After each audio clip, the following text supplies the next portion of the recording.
बिहार में मोदी शाह से खेला, हुए परेशान। राहुल, लालू, तेजस्वी ने उड़ा दिए होश, जोश डाउन। नीतीश, चिराग ने साथ देने का किया ऐलान। वादा कल चौंकाया, बीजेपी तो अकेले पड़ गई। नमस्कार दोस्तों, मैं हूं परवीन सानी।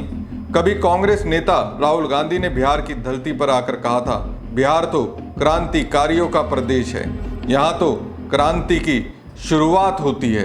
राहुल का विश्लेषण बिल्कुल ही सटीक निकला। राजनीतिक तौर पर बिहार में क्रांति तो हो ही रही है, वो दिख भी रहा है। बिहार में सत्ता में वापसी के चक्कर में प्रधानमंत्री नरेंद्र मोदी ने जिस तरह से चुनावी रैली को महत्व दिया है, वो भी उस समय जब पाक पोषित आतंकियों ने पहलगाम में 26 लोगों की जान ले ली, तो बिहार से मैसेज गया कि देश की कमान जिनके हाथों में है, उनका मुखिया कैसा होना चाहिए। पहले ये वीडियो देखिए।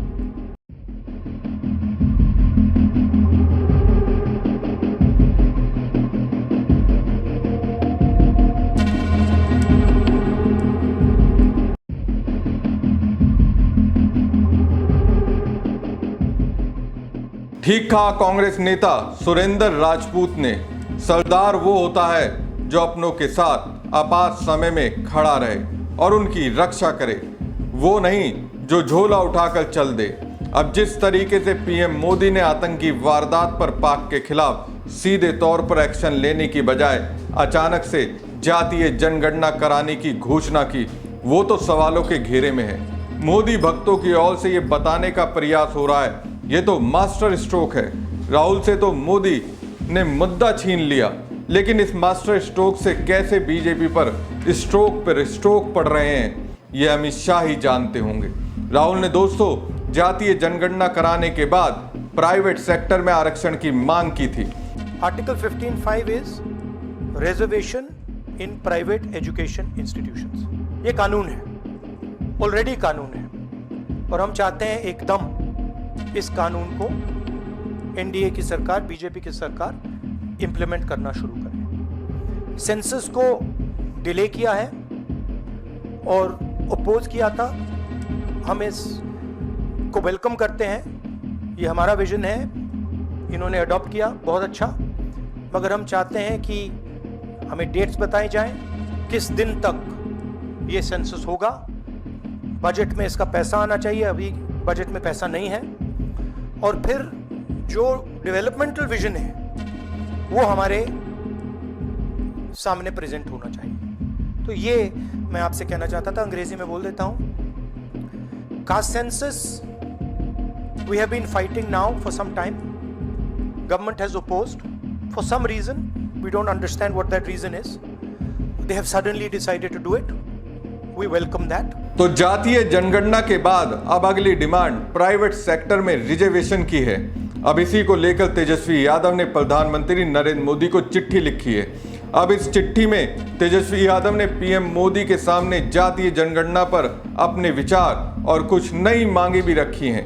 तेजस्वी यादव ने अपने पत्र में लिखा, देश भर में जातीय जनगणना कराने की आपकी सरकार की हाल की घोषणा के बाद मैं आज आपको सतर्क, आशावाद की भावना के साथ लिख रहा हूं। सालों से आपकी सरकार और एनडीए गठबंधन ने जातीय जनगणना की मांग को विभाजनकारी और अनावश्यक बताकर खारिज कर दिया था। जब बिहार ने अपने संसाधनों से जाति सर्वे कराने की पहल की, तो केंद्रीय सरकार और उसके शीर्ष कानून अधिकारियों ने हर कदम पर बाधाएं खड़ी की। आपकी पार्टी के सहयोगियों ने इस तरह के डेटा संग्रह की आवश्यकता पर ही सवाल उठाया।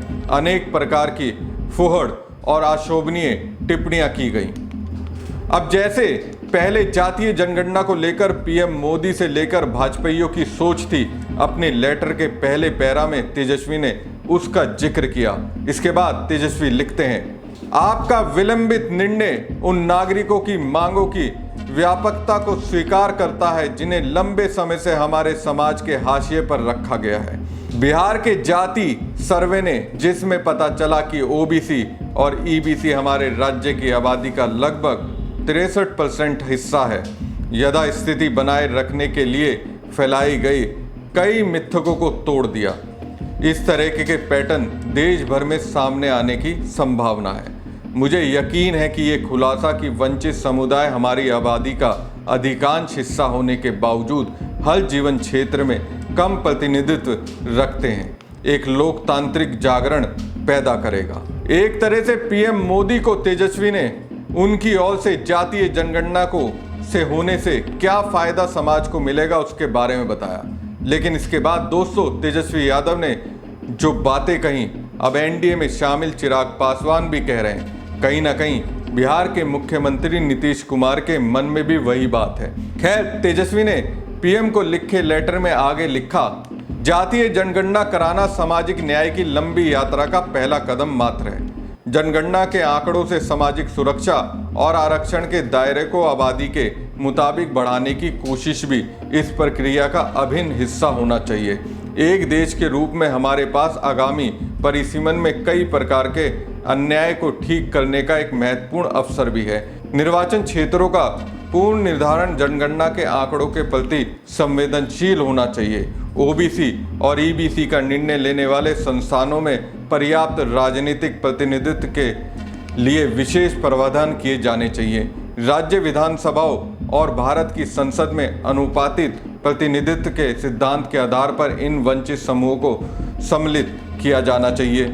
हमारा संविधान अपने निर्देशक सिद्धांतों के माध्यम से राज्य को आर्थिक असमानताओं को कम करने और संसाधनों के न्याय संगत वितरण को सुनिश्चित करने का आदेश देता है। जब हम ये जानेंगे कि हमारे कितने नागरिक वंचित समूहों से संबंधित हैं और उनकी आर्थिक स्थिति क्या है, तब अधिक सटीकता के साथ लक्षित हस्तक्षेप तैयार किए जाना चाहिए। इसके बाद दोस्तों, तेजस्वी यादव प्राइवेट सेक्टर में आरक्षण देने की मांग को पीएम के सामने रखते हैं। तेजस्वी कहते हैं, निजी क्षेत्र जो सार्वजनिक संसाधनों का प्रमुख लाभार्थी रहा है, सामाजिक न्याय की आवश्यकताओं से अलग नहीं रह सकता। कंपनियों को पर्याप्त लाभ मिलता रहा है।